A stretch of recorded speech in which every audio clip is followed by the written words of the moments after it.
Hello everyone, my name is Antony and welcome to this WYSIWYG Web Builder tutorial. In this tutorial I'm going to show you how to make your WYSIWYG Web Builder responsive websites look better and more compatible with smartphone devices. So this is what I mean. So as you can see, I've built this basic business responsive template and I'm going to show you how it responds. So I'm going to resize the screen to show you. As you can see, it responds, but the problem is that the template doesn't look that good on mobile devices because, for example, you can see that this text communication is too large and it goes out of the screen. So I want to make this font smaller in order to avoid these scroll bars that appear and of course to deliver better experience. So I'm going to show you how to do this really easily and quickly. The first thing that I'm going to show you, so now this template has one breakpoint at 400, and as you know, when you build responsive websites, the objects are connected, so linked, which means that if I apply changes to this version of the site, it will automatically update this, because these two layout grids are one layout grid, regardless of the breakpoints that I use.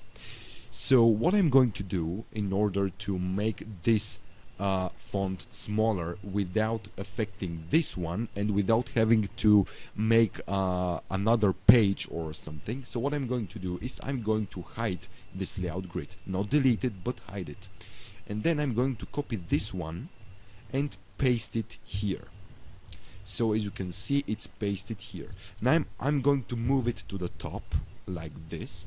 I'm going to rearrange the objects, and then I'm going to say hide in other breakpoints so that it doesn't show here. So as you can see, now what we've done is now the website looks just the same, but this layout grid is no longer connected and related to this one. I'm going to show you now. The ID of this layout grid is layout grid 2, and the ID of this one is layout grid 7, which means that I now can separately edit this one. And what I'm going to do is I'm going to make this font smaller, but I can't do it from here because I use Google Fonts, so I'm going to edit it from the style manager. And I use this style here called font for this font here. So what I'm going to do is I'm going to copy it, and I'm going to name it font-m. M stands for mobile. So now I'm going to just edit the font size.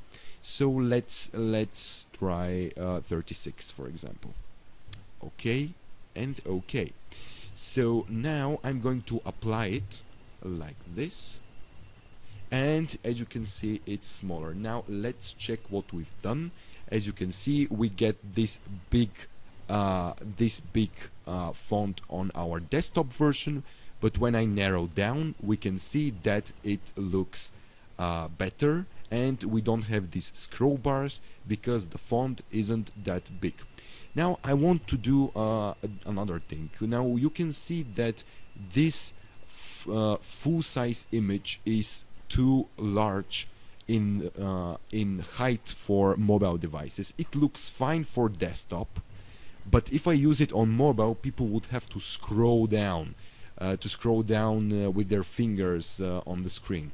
So to avoid this, I'm just going to decrease this the size here. So I use text as separators, so I'm going to basically make this text object smaller like this, or I can delete it, because as you can see, I've separated those texts just for this purpose, so I can simply delete it like this, and I'm going to preview it, and this is how it looks on desktop, and this is how it looks on mobile. So much better. So now the mobile experience is much better, and now we don't have scroll bars and all that stuff that interrupts your site. So thank you for watching this tutorial. If you enjoyed it, please like it and subscribe to my channel. You can also visit my website www.antonydesigns.net and find more tutorials and WYSIWYG Web Builder templates. Thanks for watching.